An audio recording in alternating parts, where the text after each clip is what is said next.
द्वारा रची गई कविता देखी थी जिसका नाम था सोंधी सुगंध। उसका आकलन हमने कल किया था। मैंने आपसे कल कहा था कि भाई कल हम स्वाध्याय देखेंगे। क्या देखेंगे? स्वाध्याय। तो आज जो स्वाध्याय है वो मैं आपको बता रहा हूं, कृपया ध्यान से देखिए। पूरी कविता पर आधारित स्वाध्याय है। निम्नलिखित प्रश्नों के उत्तर लिखिए। आपको एक शब्द में उत्तर लिखना है। सौर मंडल का एक प्रसिद्ध ग्रह जो कविता में आया हुआ है उसका नाम आपको यहाँ पर लिखना है। कविता का पूरा पद्यांश पहले पढ़ लेना और उसमें जो ग्रह का नाम आया है उसे यहाँ पर अंकित करना है। दूसरा प्रश्न देखिए, राष्ट्रीय पक्षी कविता में उसका भी नाम आया है जो आपको यहाँ लिखना है। संजाल पूर्ण कीजिए। संजाल पूर्ण करना है। कविता में आए प्राकृतिक घटक। प्राकृतिक घटक मतलब पता है आपको, जो निसर्गतः है, जो मानव निर्मित नहीं है, ऐसे जो है वो प्राकृतिक घटक आपको इसमें देने हैं। 4 देने हैं आपको यहाँ पर। पद्यांश में आए शब्द युग्म की जोड़ियां लिखिए। शब्द युग्म किसे कहते हैं? देखिए, जिन 2 शब्दों को बीच में योजक चिन्ह आता है और योजक संज्ञा से जुड़े हुए जो शब्द रहते हैं उसे हम क्या कहते हैं? शब्द युग्म कहते हैं। तो शब्द युग्म आपको इसमें ढूंढने हैं। उदाहरण के तौर पर मैं आपको देख सकता हूं, जैसे सोंधी सोंधी, सोंधी सोंधी सी, ये जो शब्द है ये शब्द में होता है। वैसे आपको यहाँ पर 4 शब्द युग्म ढूंढने हैं कविता में जो लिखने हैं। बाद में देखिए, निम्नलिखित शब्दों के समानार्थी शब्द पद्यांश में से ढूंढकर खोज कर लिखना है। पद्यांश को पढ़ना है और फिर इसके समानार्थी शब्द कौन से कविता में उपयोग में लाए गए हैं वो आपको देखना है। जैसे मिट्टी, मिट्टी के लिए कौन सा शब्द आया है कविता में। मेघ के लिए कौन सा शब्द कविता में उपयोग में लाया गया है। वसुंधरा का कौन सा शब्द आया है। मोर, समूह, वायु, इरादा, इसके लिए कौन सा शब्द कवि ने कविता में प्रयुक्त किया है। उसके बाद में आपको दिया है जो सोमक अभिव्यक्ति कहते हैं, जिसे आपको कैसे लगता है, एक विचार आपके उसके बारे में, उसकी सोच आपको लिखनी है कि आपकी क्या राय है उस पर। और वैसे ही एक सोमक रहता है, जैसे आपको यहाँ पर हम सोमक के तौर पर दे सकते हैं। देखो, वर्षा ऋतु में प्रकृति में आए निखार के बारे में अपने विचार लिखिए। ये सोमत हो गया। क्या है सोमत?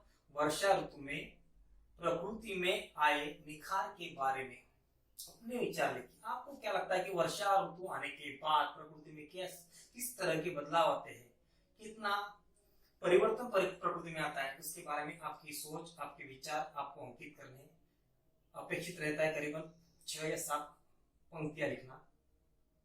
उसके बाद आपको दिया है सोमती है, बोलो स्वास्थ्य ही संपत्ति है, विषय पर आप कहानी लिखिए। स्वास्थ्य संपत्ति आपने सुना होगा, कहावत सुनी है आपको। या फिर वो कहते हैं हम, शरीर माध्यम खरु धर्म साधन।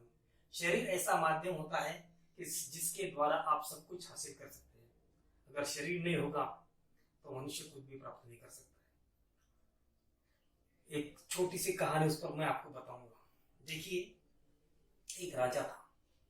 अब राजा बोलने के बाद उसे किसी चीज की कमी रहती है क्या? नहीं, कोई चीज की कमी उसको नहीं थी। प्रजा का पालन करता था और मस्त मजे में जिया करता था। कसरत करना का तो सोचा नहीं, खाना पीना बैठना सोना। ऐसा करने के कारण कुछ वस्तु ऐसे चले गए, लेकिन फिर उनकी जो स्वास्थ्य है वो जवाब देने लगा। मोटापा बढ़ने लगा, उम्र बढ़ती गई, जिस कारण बढ़ती उम्र के साथ बहुत सी बीमारियां लगती है। आपको पता है, मधुमेह लग जाता है, डायबिटीज, जिसको आप डायबिटीज कहते हो। तो ऐसे उनको बहुत सारी बीमारियां लगने लगी। उनके लगा कि भाई अब स्वास्थ्य अपना बिगड़ रहा है। उन्होंने बहुत से वैद्यों से इलाज करवाया, बड़े बड़े वैद्य बुलाए, जितनी भी संपत्ति जिनकी थी अर्जित की ली थी, जो भी संपत्ति थी और उसमें उन्होंने बिता दी, गवा दी, लेकिन फिर भी इलाज हुआ नहीं। तब उनकी समझ में आया, किसी ने उन्हें कहा कि नहीं, गांव के बाहर एक ऋषि आते हैं, ऋषि बैठे हुए वैद्य है जो जड़ी बूटियों से इलाज करते हैं और उनका इलाज काफी असरदायक रहता है।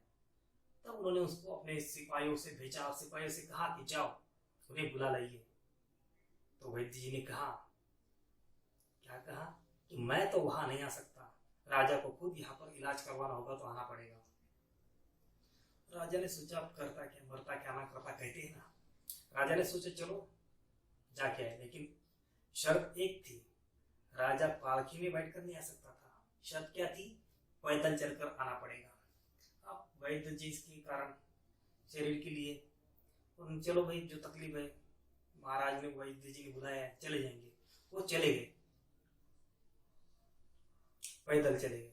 लेकिन जाकर जब वहां पर जाकर पहुंचे तो उनके शिष्यों ने कहा, राम राजा जी, लेकिन आपको आने में थोड़ी देर हो गई, आपका इंतजार वहां रहे, वैद्य जी ने अब तक किया, लेकिन वो अभी कहीं बाहर चले गए हैं, आपको कृपया उन्होंने कल बुलाया है, आप कल आ जाइएगा।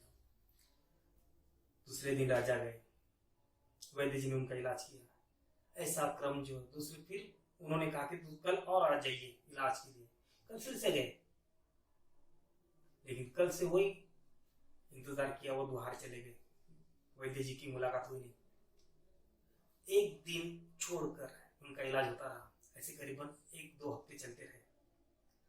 अब चलने के कारण क्या हुआ, उनके शरीर को व्यायाम मिला, जो बैठे बैठे रहते थे, जिस कारण उनके शरीर प्रकृति में सुधार आने लगा और उनकी समझ में आ गया कि आलस्य के कारण ये सब हो चुका था और इसी के कारण मेरे बहुत सारे पैसे चले गए।